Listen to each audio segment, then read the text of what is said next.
So when we are talking about challenges, I think the biggest challenge is to have 15 minutes for the presentation, but I'm really confident that we'll get through this.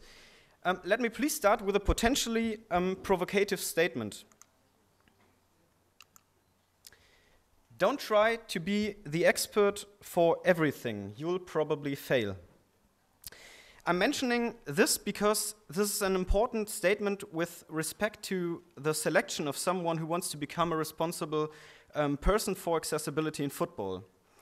And I always ask myself, for example, does a disability or access officer really need to be the expert for everything?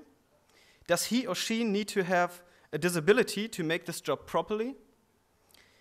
And if so, which kind of disability? Or is it enough to be a kind of process or project manager?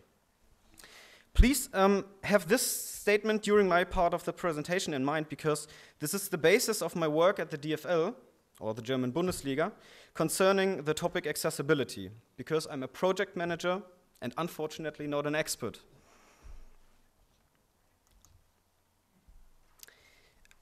Meanwhile, there are 4 pillars of accessibility which have been developed in our work with disabled football fans. The first pillar, and this is the most important one from my point of view, is that we are doing a lot of networking. Networking is always combined with qualification, but I'm coming back to this point later in the presentation. The second pillar is about consulting.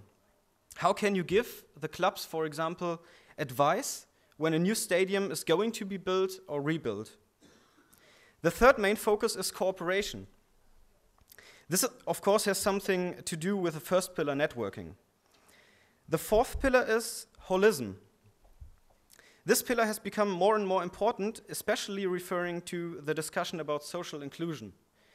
When I'm asking people what they think about accessibility in football, most of them say, yes, wheelchair user. But there are so much different types of disability. Yesterday we have already heard a lot about it, so we can't set our focus just on one disability group. This is a short overview about our field of work. So let's get a little bit more detailed. Pillar number 1, networking and qualification. Next year we have our 5th DLO conference, which is the Disability Liaison Officer Conference, which is organized by the DFL. For us, this is one of the most important conferences, because at this conference we have all 36 clubs and experts in one room, which is for us a perfect situation.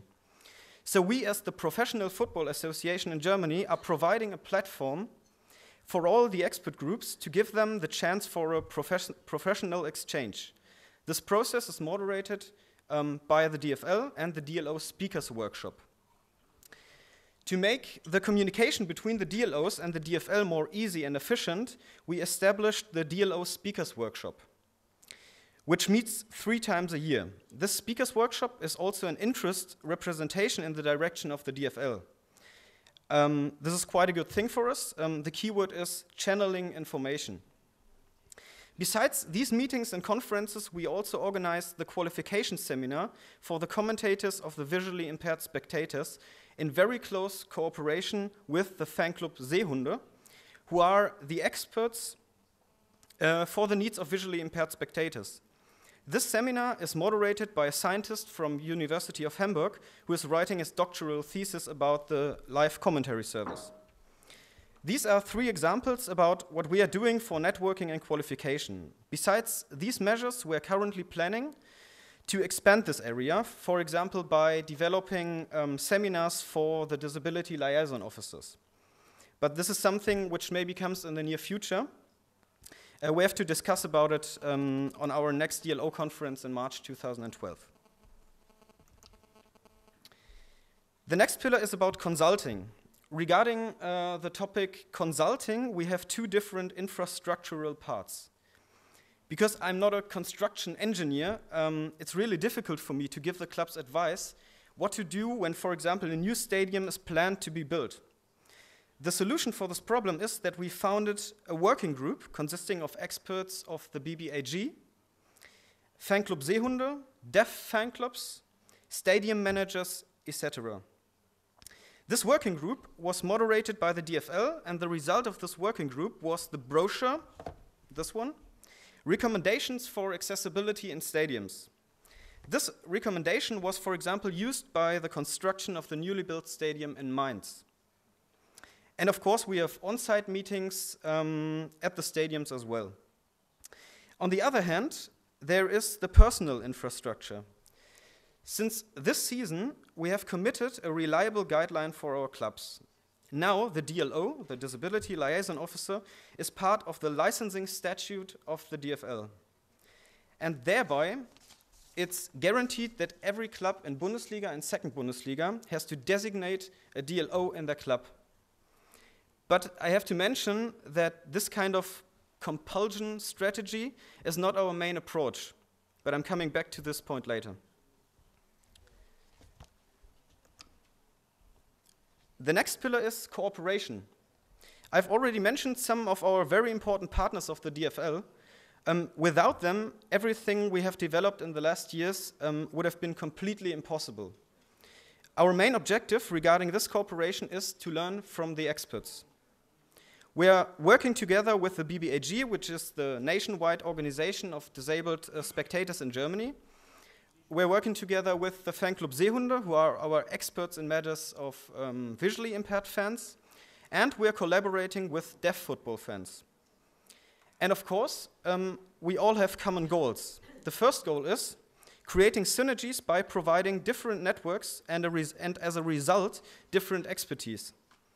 The other common goal is that all stakeholders are interested in a continuous improvement referring to the conditions of disabled fans. Last but not least, the pillar Holism. This is also a point I have already mentioned. Talking about disability in football is not just about wheelchair user. There are many different types of disability we have to deal with. Our vision is that everyone has the chance to visit a football game in a secure and customer-friendly environment. Therefore, it is necessary to take the needs of every single type of disability serious, especially those who have special needs concerning the infrastructure of a football stadium. By creating projects like, for example, the recommendations or guidelines for our clubs, it's our aim to improve the conditions for disabled spectators in a continuous way by involving as much expert groups as possible. Continuity means that it is important to evaluate these measures and projects and to be open for new ideas, because things change and therefore we have to be flexible at all times. One example is certainly the new UEFA Cafe practice guide, so we have to rethink our brochure in the near future. So, what are the challenges on an association level? The first challenge is that one has to avoid parallel structures. If there already exists an active network, like for example the BBAG, the worst case would be to establish a network which damages the BBAG. This is a point which is not just important, this is essential. The second challenge is to find out who the experts are, respectively, who might be in the situation or in the position to help you, and who is interested in creating synergies or win-win situations.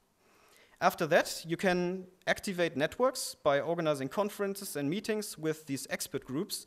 The most relevant topics can be filtered out, and you are able to implement projects. Staying on the ball is important because networking is an ongoing process. Our German approach in this process is to create a common and lasting understanding for the needs of disabled fans in professional football, because we are convinced that this approach is more effective in the long run than just setting guideline after guideline after guideline, and nobody is really interested in changing things. To get to the end of my part, I would like to mention one important sentence from yesterday. I think it was Paul Elliott who said that people make the change, not law. And this fits perfectly to our approach. Thank you very much.